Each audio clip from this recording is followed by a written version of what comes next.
दोस्तों, जैसा कि मैंने कहा था 13 तारीख से अपनी आरओ एआरओ की क्लासेस स्टार्ट होंगी। तो आज 13 तारीख को आरओ एआरओ के लिए जो क्लासेस मैंने आपको बोला था स्टार्ट करने के लिए, तो वो क्लासेस आपकी आज स्टार्ट हो गई है। पहली क्लास आपकी ये हिंदी की क्लास है। इसमें मैं आपको जो 10 नंबर का मैंने आपको बताया था, अनेक शब्दों का एक शब्द, अनेक शब्दों के लिए, अनेक शब्दों के लिए एक शब्द, ये जो आपका 10 नंबर का टॉपिक है हिंदी में। हिंदी का टोटल मैंने आपको बताया था कि 60 नंबर का पेपर होता है आरओ एआरओ के लिए, जिसमें से 10 नंबर जो है आपके अनेक शब्दों के लिए एक शब्द जो क्वेश्चंस आते हैं, ये 10 क्वेश्चन रहते हैं आपके लिए। 10 सवाल आपसे पूछे जाते हैं। 10 नंबर के ये सवाल होते हैं, प्रत्येक सवाल 1 नंबर का रहता है। ठीक, तो हिंदी 60 नंबर की आपसे पूछी जाती है। उसमें से आज पहला टॉपिक हमने उठाया है अनेक शब्दों के लिए एक शब्द। और इसमें जो है, जो पहला क्वेश्चन है आपको स्क्रीन पर दिख रहा होगा, बोल रहा है कि जो स्त्री सूर्य को भी ना देख सके। पहला शब्द क्या है? ये वाक्यांश है आपका कि जो स्त्री, वाक्यांश कह लो या अनेक शब्द कह लो, जिस वाक्य में अनेक शब्द हो वही अनेक शब्दों का एक शब्द बनाना ना, वाक्यांश बोलते हैं उसको। तो जो स्त्री सूर्य को भी ना देख सके, ये आपका सवाल है, उसे क्या कहते हैं? उसके लिए एक शब्द हमें बनाना है। ऑप्शन आपको दिख रहे हैं स्क्रीन पर, 4 ऑप्शन आपको दिए हुए हैं। तो इसमें आप देखिए विदुषी। विदुषी, विदुषी का मतलब क्या होता है? अब आपका सवाल तो एक है, लेकिन इसी सवाल में 2-3 सवाल आपके एक तरीके से आपको याद हो सकते हैं अगर आप चाहो तो। जो स्त्री किसी विषय को अच्छे से जानती हो, अच्छे से जानती हो, जो स्त्री किसी विषय को अच्छे से जानती हो उस स्त्री को कहते हैं विदुषी। ठीक है, तो आपका पहला जो ऑप्शन विदुषी दिया हुआ है, इसका जो है सूर्य को ना देख सकने से कोई मतलब नहीं है। जो स्त्री किसी विषय को अच्छे से जानती हो उसको कहते हैं विदुषी। तो पहला ऑप्शन आपका नहीं होगा। तो पहला ऑप्शन आपका, यहां से हम इसको हटा देते हैं। आप देखिए विदुषी का मतलब आपको बता दिया। तो इसमें जो है, जो सवाल आपका है वो कह रहा है कि जो स्त्री सूर्य को भी ना देख सके। ठीक है, तो आपका ऑप्शन हो जाएगा, सही ऑप्शन इसका हो जाएगा असूर्यम, असूर्यम पश्या, असूर्यम पश्या। अब इसको असूर्यम पश्या को आप कई बार देखोगे आपके ऑप्शन में, कई जगह किताबों में आपको इस तरीके से भी लिखा होगा असूर्य पश्या, असूर्य पश्या। तो इन दोनों शब्दों में क्या फर्क है, ये डिफरेंस आप समझ लीजिए। अगर ऑप्शन में आपको असूर्यम पश्या दिया है तो आप इसको टिक कर सकते हैं। अगर ऑप्शन में आपको असूर्य पश्या दिया है तो आप इसको भी टिक कर सकते हैं। दोनों का मतलब सेम ही है। दोनों का मतलब है जो स्त्री सूर्य को ना देख सके। अब आप समझिए, आ जो वर्ड है आ, ये जो वर्ड है, तो ये जब किसी शब्द के आगे लगता है, आपने देखा होगा कई बार, तो वहां पर क्या होता है, उसका मतलब लिया जाता है बिना। आ का मतलब क्या होता है? बिना। तो जो स्त्री सूर्य को ना देख सके, बिना मतलब बिना या ना आप कह सकते हो। तो यहां पर क्या है कि जो स्त्री सूर्य को ना देख सके, और सूर्य से मतलब जो आपको दिया हुआ है, सूर्य से मतलब आपका सूरज से है, सूर्य से है। ठीक है, तो ना, और पश्या का मतलब अगर हम करें यहां पर, तो पश्या से मतलब आपका हो गया देखना, देखना या देख। ठीक, तो अब यहां से आप देखिए सूर्य को ना देख सके, वो क्या कह रहा है, सूर्य को ना देख सके तो वो स्त्री को क्या बोलेंगे, उस स्त्री को बोलेंगे असूर्य पश्या या फिर असूर्यम पश्या। अब ये असूर्य पश्या और असूर्यम पश्या में क्या डिफरेंस है आप ये भी समझ लीजिए। तो जो असूर्य पश्या है ये आपका हिंदी शब्द है, ये आपका जो है असूर्य पश्या जो आपका है यहां पर, ये जो है हिंदी का शब्द है, ये हिंदी का शब्द है। असूर्य पश्या जो है हिंदी का शब्द है और असूर्यम पश्या जो यहां दिया है ये आपका संस्कृत शब्द है, संस्कृत का शब्द है। ठीक है, असूर्यम पश्या आपका संस्कृत में बोला जाता है और असूर्य पश्या आपका हिंदी में बोला जाता है। और ये असूर्य पश्या जो है आपके संस्कृत शब्द से ही लिया गया है, असूर्यम पश्या से लिया गया है, निकला है वहीं से। तो इसमें आपका ये हो गया, आपका ऑप्शन एक और इसमें दिया था, आपका सही ऑप्शन तो ये हो गया असूर्यम पश्या। ठीक है, आपके ऑप्शन में जो आपको दिख रहा है वो हो गया असूर्यम पश्या। लेकिन जो है इसके अलावा एक ऑप्शन और दिया है इसमें दिया है आपको शास्त्रज्ञा। तो शास्त्रज्ञा क्या मतलब यहां पर क्या होगा, शास्त्रज्ञा, इस तरीके से आपको एक ऑप्शन और दिया है। इसका मतलब जो निकल के आएगा, शास्त्र का मतलब, इसको आप विच्छेद कीजिए, शास्त्र धन ज्ञान करके आ रहा है, शास्त्र धन ज्ञान, यही तो है। अगर इसको हम तोड़ दें शब्द को, दोनों शब्दों को जो है, ये जो शब्द है इसको दो टुकड़ों में अगर हम डिवाइड करते हैं तो क्या निकल के आएगा, शास्त्र और ज्ञान, शास्त्र और ज्ञान। तो इसका मतलब क्या है, ज्ञान से मतलब होता है ज्ञानी। हम जब ओलम सीखते हैं बचपन में तब भी हमें पढ़ाया जाता है ज्ञान से ज्ञानी, ज्ञान से ज्ञानी। तो और शास्त्र का मतलब यहां पर शास्त्र हो गया। तो इन दोनों को अगर हम जब यहाँ पर जोड़ दिया गया इन दोनों शब्दों को, तो क्या हो गया, शास्त्र का जो जिसको ज्ञान हो या शास्त्र का जिस ज्ञान रखता हो जो, तो वो कौन, वो स्त्री शास्त्राज्ञा होती है। यहाँ पर आ का डंडा इसलिए यहाँ पर इस्तेमाल किया गया है क्योंकि ये किसके लिए बात हो रही है, ये बात हो रही है स्त्री के लिए। ठीक है, स्त्री के लिए बात हो रही है। और अगर यहीं पर पुरुष की बात अगर होती तो यहाँ पर सिर्फ ज्ञान रहता, ये डंडा नहीं रहता। इस पे जो मात्रा हमारी यहाँ पर बड़े आ की मात्रा जो इस पे है वो नहीं रहती, वो इसलिए है सिर्फ क्योंकि यहाँ पर स्त्रीलिंग में बात हो रही है।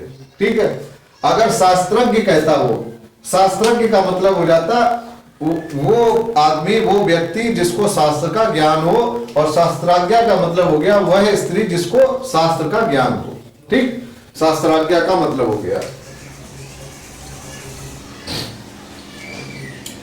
अगला क्वेश्चन लेते हैं। अगला क्वेश्चन आपसे कह रहा है, एक शब्द दिया है अज्ञ। अज्ञ जो शब्द है इसका जो है उसने इसको जो एक शब्द को अनेक शब्दों में तोड़ने के लिए बोला है। और अनेक शब्दों, इसको जब अनेक शब्दों में हम बोलेंगे तो इसको क्या बोलेंगे, उसने ऑप्शन दिए हमें 4। उसने बोला जो कुछ भी नहीं जानता हो पहला ऑप्शन, जो सब कुछ जानता हो दूसरा ऑप्शन, जो बहुत थोड़ा जानता हो तीसरा ऑप्शन, और लास्ट ऑप्शन आपको दिया है जो जानता भी हो और नहीं भी जानता हो। तो अभी मैंने आपको बताया यहां पर आ से मतलब क्या होता है, ना या नहीं या फिर बिना। इन शब्दों से, इनमें से हम किसी का भी इस्तेमाल कर सकते हैं। और ज्ञा का, ये तो मैंने आपको आ का मतलब बताया, जो आ वर्ण है उसका मतलब है। और ज्ञा वर्ण का अभी मैंने आपको बताया था कि हम बचपन से पढ़ते आ रहे हैं, ज्ञा मतलब ज्ञानी, या फिर ज्ञानी आप कह लो, ज्ञा से मतलब ज्ञान कह लो। ठीक, तो जब उसने अज्ञ बोला है यहां पर, तो अज्ञ का अर्थ पूछा है तो बिना ज्ञान का। यहां पर क्या निकल के आएगा, इसको जब हम विच्छेद करें अगर और उनका मतलब अलग अलग निकालें, तो आ से मतलब हो गया बिना या नहीं, या ज्ञा से मतलब हो गया ज्ञानी या ज्ञान। तो वो व्यक्ति जिसको ज्ञान ना हो उसको बोलते हैं अज्ञ। ठीक, अज्ञ का मतलब क्या हो गया, जो व्यक्ति जिसको ज्ञान ना हो उसको अज्ञ बोलते हैं या अज्ञानी भी बोलते हैं। क्या बोलते हैं? अज्ञानी। अज्ञानी भी का मतलब भी वही होता है कि जो व्यक्ति, अज्ञानी का मतलब क्या है? जिसको ज्ञान ना हो, अज्ञानी या फिर अज्ञ। तो जब आपका सवाल इस तरीके से भी बन सकता है, वह व्यक्ति जिसको ज्ञान ना हो, जो कुछ भी ना जानता हो। कुछ भी ना जानता हो का मतलब जिसको ज्ञान ना हो, तो वह व्यक्ति कौन होगा? तो वह व्यक्ति आपका अज्ञ कहलाएगा। ऑप्शन में आपको दिया है, अज्ञ का अर्थ पूछा था, तो अज्ञ का अर्थ आपका हो गया जो कुछ भी ना जानता हो। पहला ऑप्शन आपका सही है। इसमें अज्ञ का मतलब क्या हो गया? जो कुछ भी ना जानता हो। इसी में जो आपको दूसरा ऑप्शन दिया है, जो सब कुछ जानता हो, उसको क्या बोलेंगे? जो सब कुछ जानता हो। जो सब कुछ जानता हो उसको बोलेंगे सर्वज्ञ। उसको क्या बोलेंगे? उसको बोलेंगे सर्वज्ञ। जो सब कुछ जानता हो सर्वज्ञ हो गया, जो कुछ भी ना जानता हो अज्ञ हो गया। और जो थोड़ा बहुत जानता हो, उसको बोलते हैं अल्पज्ञ। उसको क्या बोलते हैं? जो थोड़ा बहुत जानता हो उसको बोलते हैं अल्पज्ञ। जो थोड़ा बहुत जानता हो उसको अल्पज्ञ कहते हैं।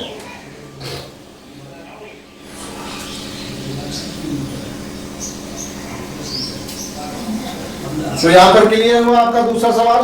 दूसरा सवाल आपसे अज्ञ का अर्थ पूछा था। अज्ञ का अर्थ होता है जो कुछ भी ना जानता हो, और जो सब कुछ जानता हो वो सर्वज्ञ होता है, जो थोड़ा बहुत जानता हो वो अल्पज्ञ होता है।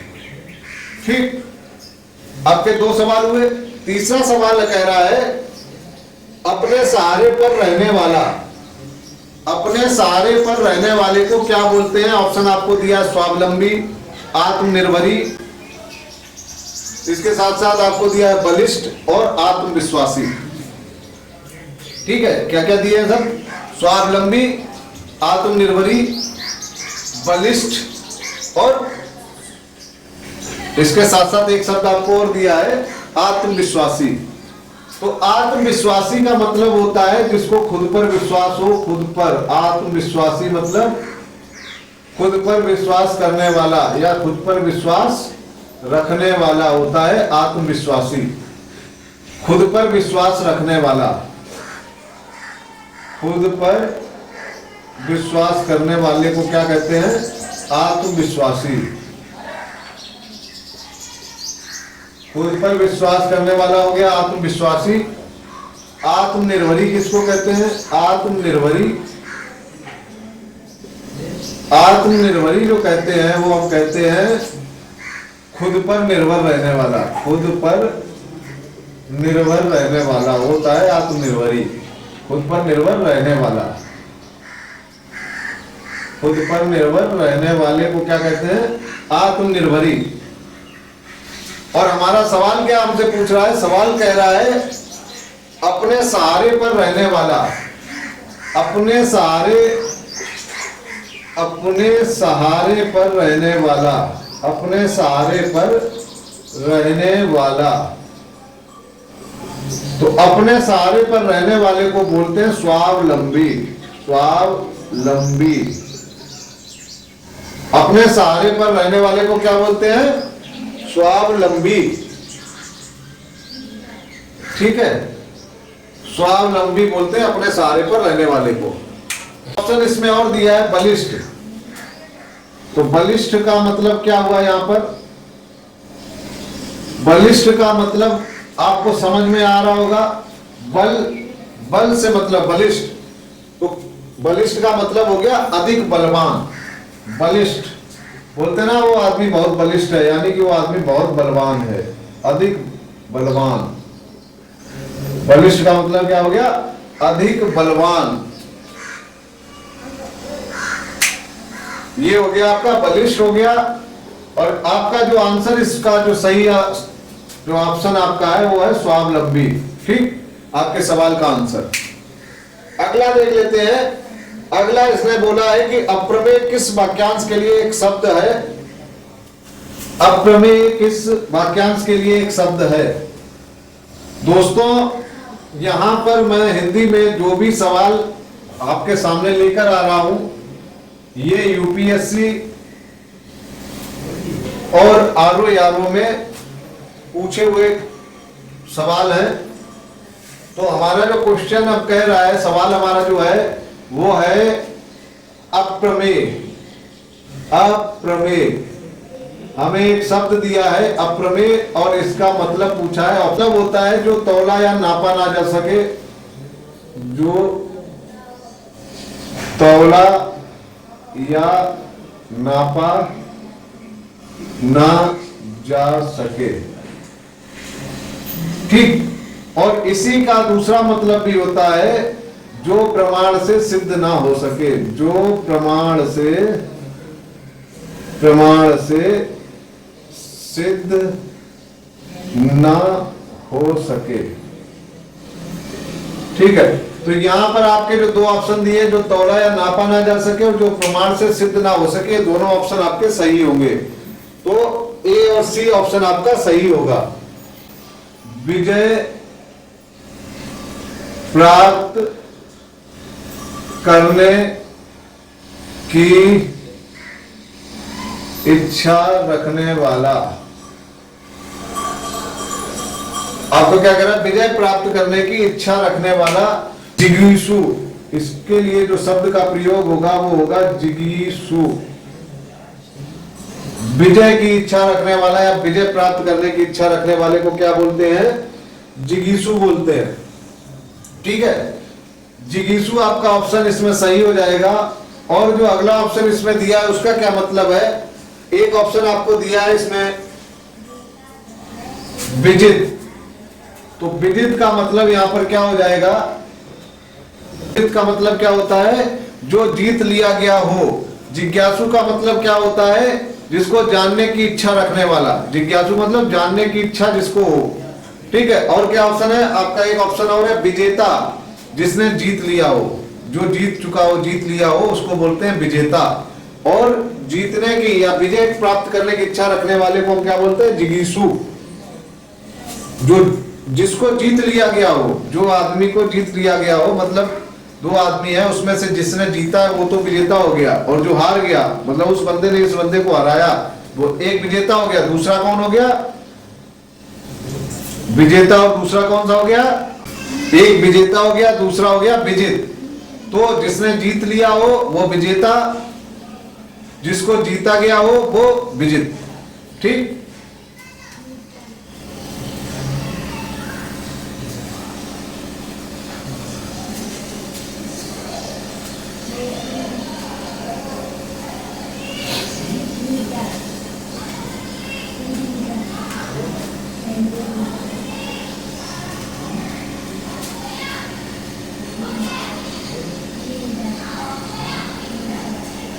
अगला सवाल है कुछ खास शर्तों पर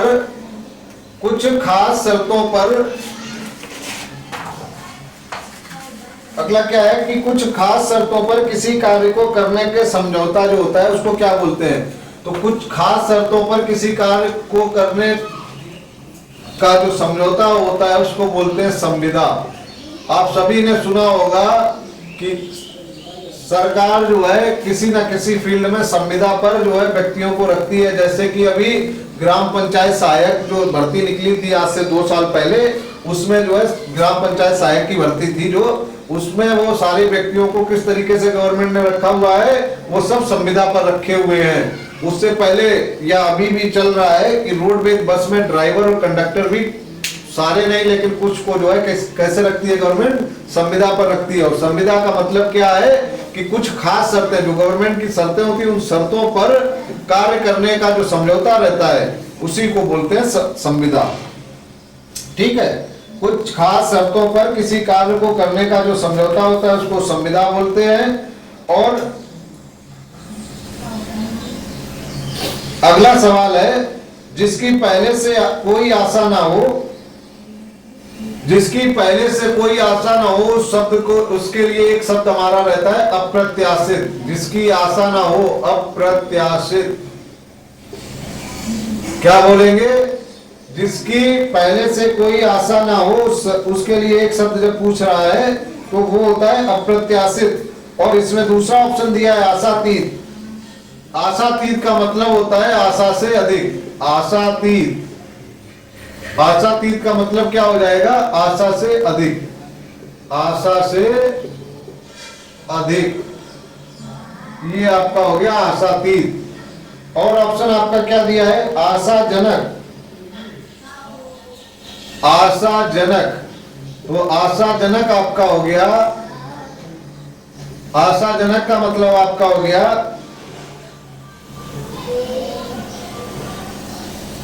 आशाजनक का मतलब ऐसी बात जिससे कार्य पूरा होने की आशा जगे, कार्य पूरा होने की आशा जगे, तो क्या होगा? वो बात आशाजनक होगी। और प्रत्याशित का मतलब क्या होता है? जिसकी पहले से आशा हो। प्रत्याशित का मतलब क्या हो गया? प्रत्याशित, प्रत्याशित का मतलब हो गया जिसकी पहले से आशा हो, जिसकी पहले से आशा हो वो प्रत्याशित, और जिसकी पहले से आशा ना हो वो अप्रत्याशित। राज्य द्वारा निकाला गया आधिकारिक आदेश, राज्य द्वारा निकाला गया आधिकारिक आदेश जो होता है उसको बोलते हैं अध्यादेश। क्या बोलते हैं? आपका सवाल है कि राज्य द्वारा निकाला गया आधिकारिक आदेश, इसको बोलते हैं अध्यादेश। अब इसमें दो ऑप्शन मैंने जो और भी लिखे हैं, एक लिखा है अधिनियम और दूसरा लिखा है अधिसूचना। तो अधिनियम का मतलब क्या हुआ? शासन द्वारा जारी किया गया कानून कहलाता है अधिनियम। शासन द्वारा जारी किया गया कानून, किया गया कानून आपका कहलाता है अधिनियम। और अधिसूचना क्या कहलाती है? अधिसूचना आपका कहलाता है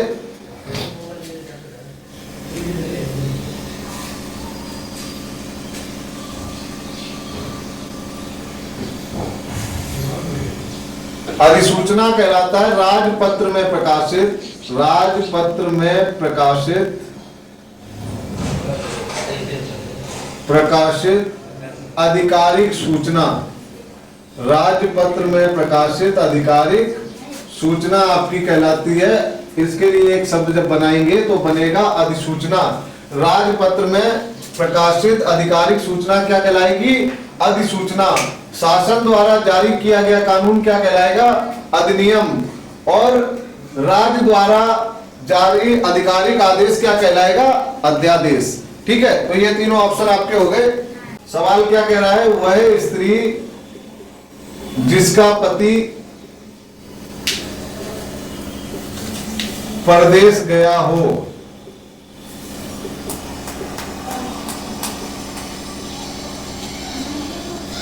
के लिए जो शब्द आता है उस शब्द को कहते हैं प्रोषित पतिका। प्रोषित पतिका। वह स्त्री जिसका पति परदेश गया हो उसको कहते हैं प्रोषित पतिका। वह स्त्री जिसका पति परदेश गया हो, शब्द के लिए जो वाक्य के लिए एक शब्द जो आएगा उसको कहेंगे प्रोषित पतिका। और जिसकी नई नई शादी हुई हो, जिस स्त्री की नई नई शादी हुई हो, नई शादी हुई हो,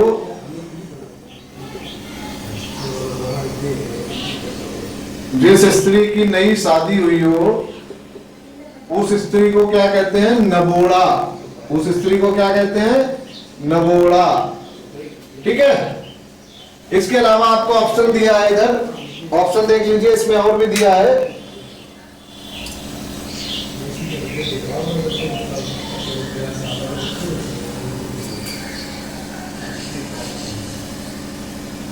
अभी यहां पर था वह स्त्री जिसका पति परदेश गया उसको बोलते हैं प्रोषित पतिका।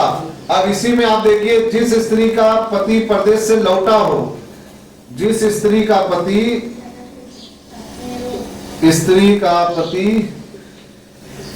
परदेश से लौटा हो, परदेश से लौटा हो, परदेश से लौटा हो, उसको क्या बोलते हैं? उसको बोलते हैं आगत पतिका। आगत पतिका, उसको क्या बोलेंगे?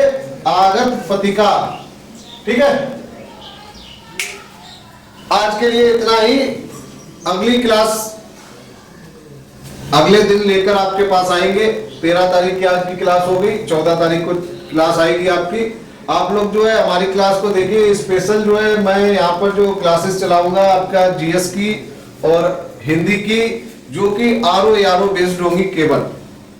आरओ यारो की जो भी बच्चे तैयारी कर रहे हैं, जो भी आरओ यारो का कंपटीशन में भाग ले रहे हैं और उसकी परीक्षा को क्लियर करना चाहते हैं, उसकी परीक्षा में कंपटीशन में जो है आप जो है चाहते हैं कि प्री का पेपर आपका क्लियर हो जाए और आप मेंस का पेपर दे सकें, तो हमारी जो आरओ की स्पेशल क्लासेस आपके लिए हिंदी की और जीएस की जो चल रही हैं, इनमें आप लोग ज्यादा से ज्यादा संख्या में पार्टिसिपेट कीजिए और जो है अपने अंदर कंपटीशन की भावना लाइए। अपने दोस्तों को भी शेयर कीजिए हमारी क्लासेस, जिससे कि आपके अंदर, आपके दोस्त के लिए आपके अंदर जो है कंपटीशन की भावना एक दूसरे के प्रति जगेगी और आप लोग ज्यादा मेहनत खुद से भी करेंगे।